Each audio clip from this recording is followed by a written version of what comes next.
नमस्कार मंडळी, रुपाली रेसिपीमध्ये तुमचं मनापासून स्वागत। आज मी बनवते आहे कच्च्या पोपयाचा हलवा। आता त्याला मी धुवून स्वच्छ कापून किसून घेतला आहे। मी तुम्हाला हलवा करायचा दाखवते। आता हे आपण किसून घेतलेलं आहे बारीक असं। आता आपण हलवा बनवण्यासाठी काय काय लागणार आहे हे बघूया।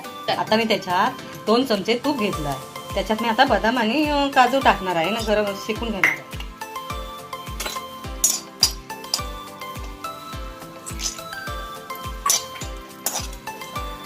आता हे चांगले लालसर झाले।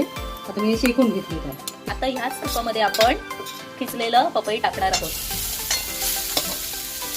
किती वेळ तरी हे शेकायचं आहे। आता हा चांगला परतून घ्यायचा, त्याचा कलर बंदपर्यंत चांगला गुलाबी झाला की उतरायचं। बोला। आता बघा हा चांगला छान शेकलाय आणि ह्याला गुलाबी जसा कलर आलाय, सगळं पाणी मोडलंय त्याचं। आता याच्यात आपण एक कप दूध टाकायचं आहे। तो अर्धा कप दूध टाक।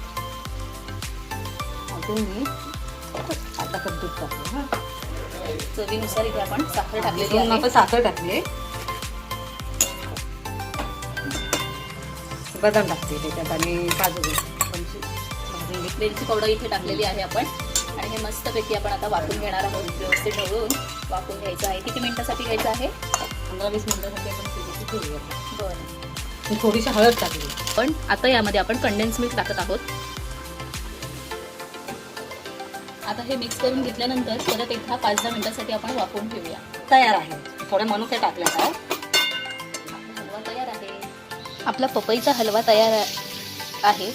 तर पौष्टिक असा पपईचा हलवा जर तुम्हाला आवडला असेल तर लाईक, कमेंट आणि शेअर देखील करा आणि आमच्या चॅनलला सबस्क्राईब देखील करा।